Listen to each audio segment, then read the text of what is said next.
Mga igsoon, kapait sa gibati ni Job. Gasunod-sunod, wala pa ginhawaa si Job. Wala pa gani kahumag istorya ang isa, niabot na pod ang isa pagsulti og bad news. Wala pa gani kahumag sulti ang isa, niabot na pod ang isa og sulti og bad news hantod ang pinakadako ug pinakapangit nga balita maong nangamatay ang iyang pulo ka mga anak. Unsa kahibuhaton ni Job?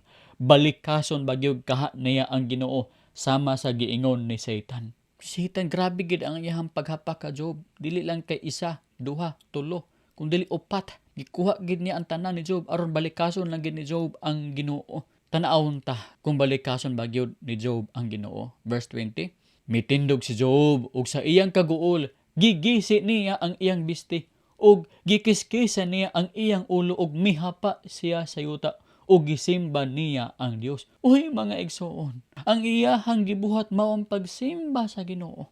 Wala siya magbalika sa ngalan sa Ginoo, wala siya mag-complain, wala siya nagsultig daotan batok sa Ginoo. Ginoo, naunsa ka man, buutan man ako nganong imo man akong giingon ani. Wala mga igsoon. Hinuon gisimba lang gihapon niya ang Ginoo. Hilabihang guulag ni Job. Gigisi niya ang sanina sing kaguol. Nagpaupaw siya sing kaguol. Pero iyang kasing-kasing loyal lang gyapon sa Ginoo. Mahinadlokon lang gyapon sa Ginoo ug gisimba niya ang Ginoo.